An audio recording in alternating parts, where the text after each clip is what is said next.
খৰালিৰ সময়ছোৱাতো থাৰ্মকলৰ ভুৰেৰে এখন বিল পাৰ হৈ যাতায়াত কৰিবলগীয়া হৈছে চেঙা সমষ্টিৰ কেইবাখন গাঁৱৰ শতাধিক ছাত্ৰ ছাত্ৰীৰ লগতে সৰ্বসাধাৰণ ৰাইজে।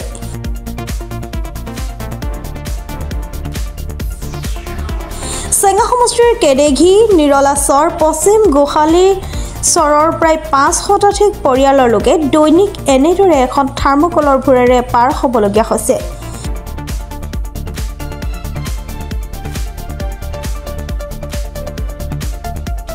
খোলা বান্ধা বিলৰ ওপৰত এখন দলং নথকাৰ বাবে বছৰৰ প্ৰায় 12 মাহে এনেদৰে বিপদজনকভাৱে পাৰ হ'বলগীয়া হৈছে শ শ লোকৰ লগতে স্কুল কলেজৰ ছাত্ৰ ছাত্ৰীসকল।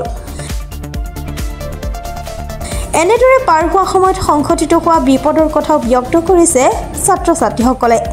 উক্ত স্থানত এখন পকী দলং নিৰ্মাণৰ বাবে বিধায়ক আশ্ৰাফুল হুছেইনক দাবী জনাই অহাৰ পিছতো সুফল নাপালে ৰাইজে। 5খন গাঁৱৰ কেইবাশ পৰিয়াল আৰু শতাধিক ছাত্ৰ ছাত্ৰীৰ বিপদজনক যাতায়াতৰ প্ৰতি লক্ষ্য ৰাখি শীঘ্ৰে উক্ত স্থানত এখন পকী দলং নিৰ্মাণৰ বাবে মুখ্যমন্ত্ৰী হিমন্ত বিশ্ব শৰ্মাক দাবী জনাইছে ৰাইজে। বিশেষ অসুবিধা হৈছে মানে আমি আমাৰ ইয়াৰ 10খন গাঁৱৰ পৰা ছাত্ৰ ছাত্ৰী আহোঁ, কেতিয়াবা পলম হয় স্কুলত যাওঁতে, কেতিয়াবা স্কুলৰ পৰা ঘূৰি আহোঁতে মানে বিশেষ কাৰণত অসুবিধা হয়। দুৰ্ঘটনা হয় না কেতিয়াবা? দুৰ্ঘটনা হয় কেতিয়াবা, মানে আমি বিশেষ অসুবিধাত পৰি আছোঁ। গতিকে আমি মুখ্যমন্ত্ৰীক অনুৰোধ জনাইছোঁ যাতে আমাৰ ইয়াত এটা দলঙৰ সুব্যৱস্থা কৰি দিয়ে। এইটো সমস্যা আমি কেইবা বছৰ ধৰি সমস্যাত ভুগি আছোঁ। ইয়াতকৈ আৰু আমাৰ অসম চৰকাৰৰ ফালৰ পৰা ডাঙৰ সমস্যা নাই, এইটোৱে আমাৰ জ্বলন্ত সমস্যা।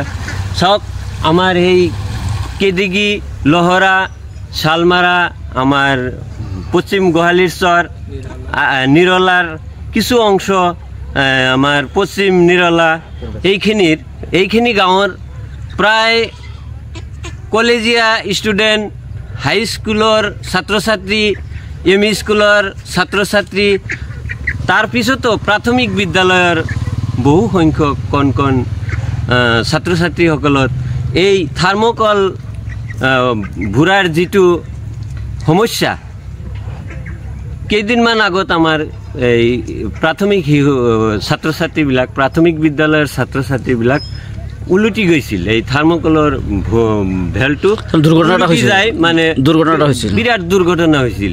তাৰ কাৰণে আমাৰ বহুত সমস্যা।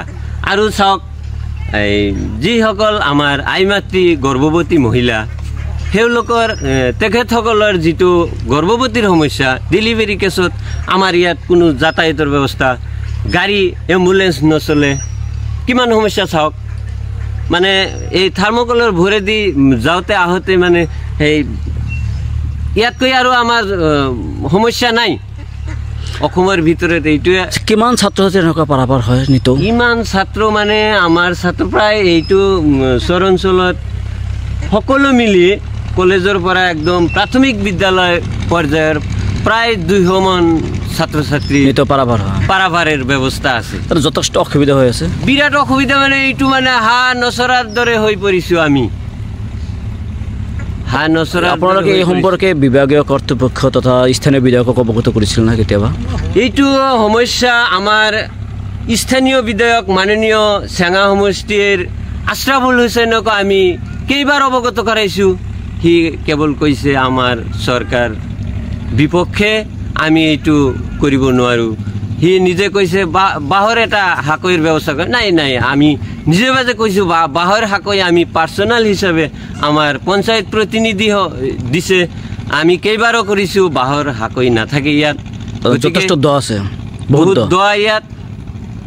মানে দিয়াৰ পিছত অলপ স্ৰোত আহি মানে লৈ যায়। এতিয়া কি ক'ব? এতিয়া মুখ্যমন্ত্ৰী তথা এতিয়া আমি এইটো ক'ব বিচাৰিছোঁ, আমাৰ মাননীয় অসমৰ মুখ্যমন্ত্ৰী ডক্টৰ হিমন্ত বিশ্ব শৰ্মাক এইটো ক'ব বিচাৰোঁ যে আমাৰ এইখন যি জ্বলন্ত সমস্যা, এইটো আপুনি দয়াপূৰ্বক হিচাপে আমাৰ এই জ্বলন্ত সমস্যাটো অতি সোনকালে যাতে আমাৰ এই ৰাইজৰ এই গৰ্ভৱতী মহিলাৰ ক্ষেত্ৰত আমাৰ ছাত্ৰ ছাত্ৰীসকলৰ ফালৰ পৰা যি সমস্যা আছে এই সমস্যাখিনি আমি মুখ্যমন্ত্ৰী ডাঙৰীয়াক আমি কৰজোৰে অনুৰোধ কৰোঁ যাতে আমাৰ এই সমস্যাটো অতি সোনকালে চৰকাৰৰ ফালৰ পৰা মানে মোচন কৰি দিয়ে, সমস্যাটো সমাধান কৰি দিয়ে।